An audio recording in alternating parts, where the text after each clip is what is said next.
In the 1940s, children walked to school alone before sunrise. They carried no phones, no tracking apps, no emergency numbers saved in their pockets.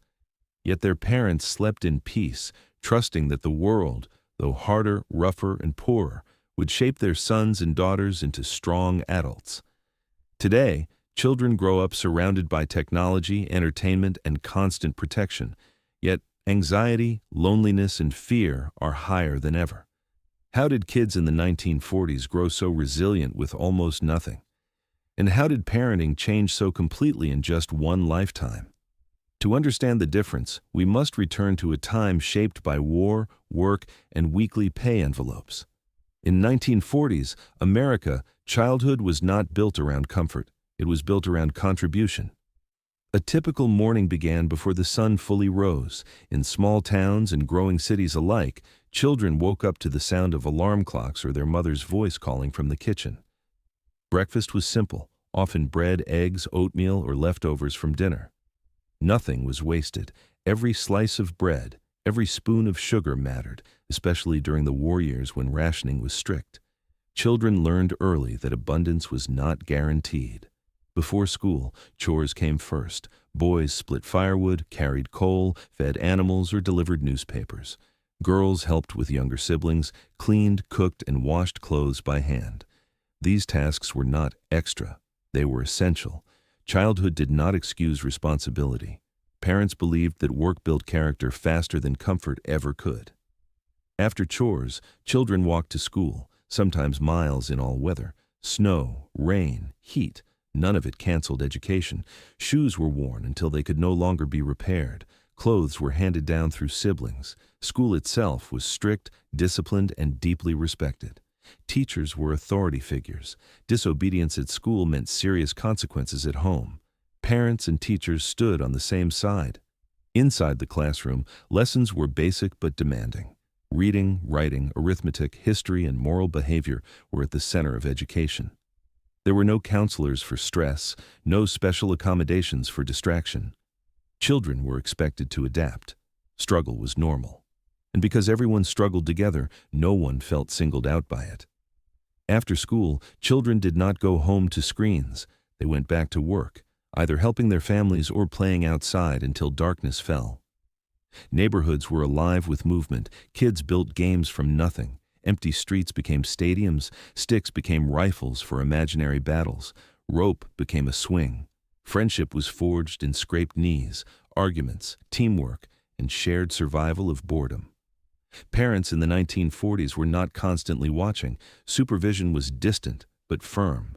Children were allowed to fail, fall, fight, and figure things out on their own. Parents believed that independence was learned, not taught through instructions, but through experience. Emotions were handled differently too. There were no long conversations about feelings. Children were taught to endure, to be quiet in hard moments, to push through discomfort. Tears were not celebrated. Strength was, not cruelly, but firmly. The world was already harsh enough. Parents felt their job was to prepare children for reality, not to shield them from it. Dinner brought the family together. Everyone sat at the table at the same time. The father often arrived home exhausted from long physical labor. The mother had spent the entire day managing the household without machines, without convenience, without rest. Children listened more than they spoke. Respect was not negotiated. It was assumed. And yet, despite all the hardship, many who grew up in the 1940s later described their childhood as rich, not with toys or technology, but with meaning. They felt needed, useful, part of something bigger than themselves. Every child knew they mattered because the family needed their hands. Discipline was strict by today's standards. A raised voice, a firm lesson, sometimes physical punishment, all considered normal methods of teaching right from wrong. Parents believed kindness without structure created weakness. Structure without love created obedience. They tried to balance both, though imperfectly. The war itself shaped children in ways modern society can barely imagine. Many fathers were absent, fighting overseas. Mothers took on double roles. Children listened to radio broadcasts about distant battlefields where their uncles, brothers, and fathers risked their lives. Patriotism was strong. Fear was constant. Maturity came early. By the time a 1940s child reached adolescence, they already understood work, sacrifice, disappointment, and duty. Childhood was short, but it was powerful. Then, in the decades that followed, everything changed. Comfort increased. Technology entered homes, safety improved, education expanded. But with these changes, parenting began to transform as well. Protection replaced preparation, supervision replaced independence, emotional safety replaced physical toughness, and modern childhood was born. But what was gained, and what was quietly lost? And now we will step into the world of today's children, a world of screens, schedules, constant supervision, and endless comfort, and compare it directly with the hard, demanding childhood of the 1940s. The contrast will reveal not just how children changed, but how society itself was reshaped. Modern childhood begins in silence, not the quiet of early mornings in small kitchens, but the glow of screens lighting up dark bedrooms. Today's children wake not to a parent's voice calling them to responsibility, but to alarms on smart devices already connected to the entire world. Before their feet touch the floor, they have already seen messages, videos, games, and headlines. Information arrives before obligation. Stimulation arrives before purpose. Breakfast still happens, but often alone, rushed, or distracted.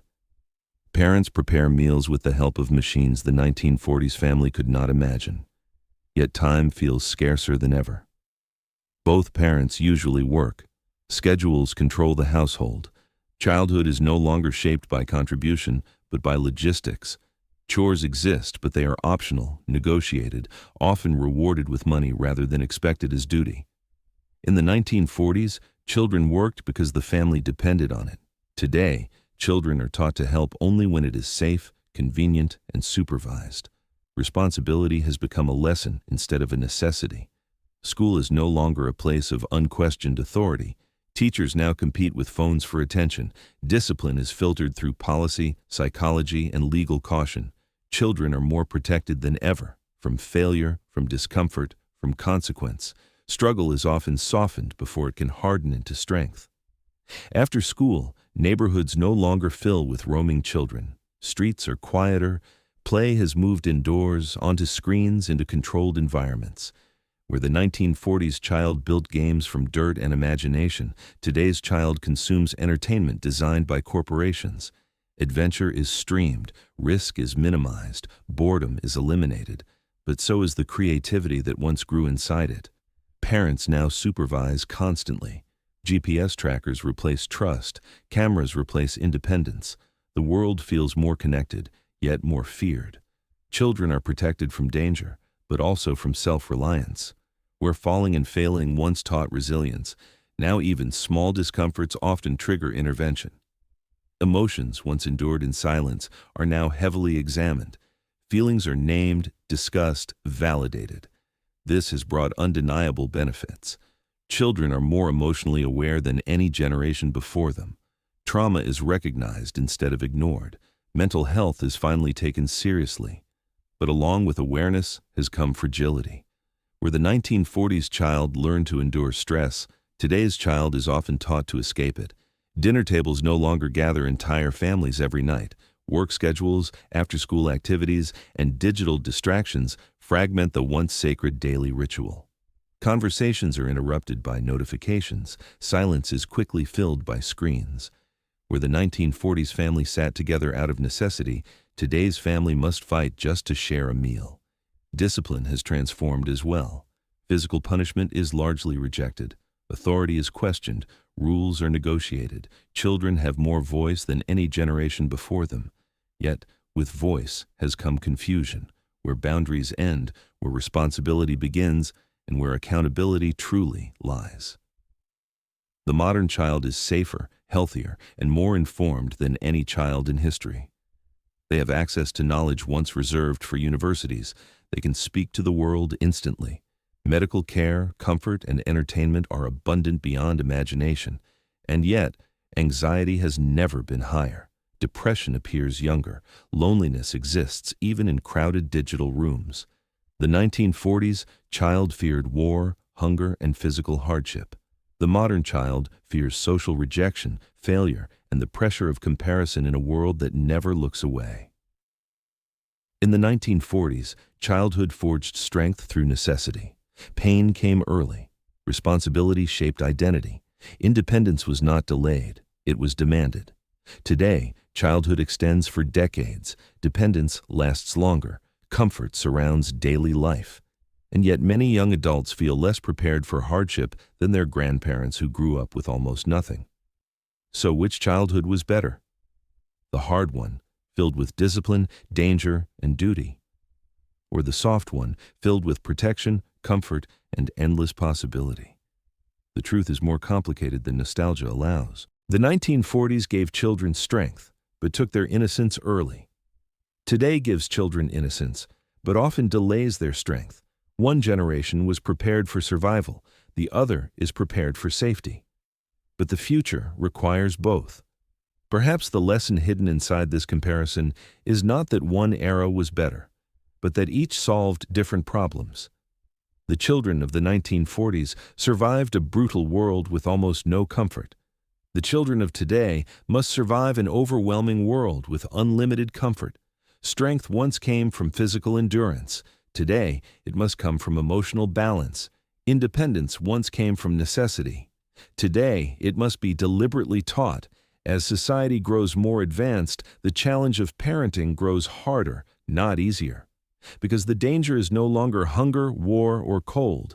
The danger is meaninglessness, distraction, and quiet emotional collapse. The 1940s built tough children for a tough world. Today, we must find a way to build strong children for a soft world, without losing the resilience that once defined an entire generation. And perhaps, the greatest question left for modern parents is this: if children no longer need strength to survive, will they still learn how to be strong?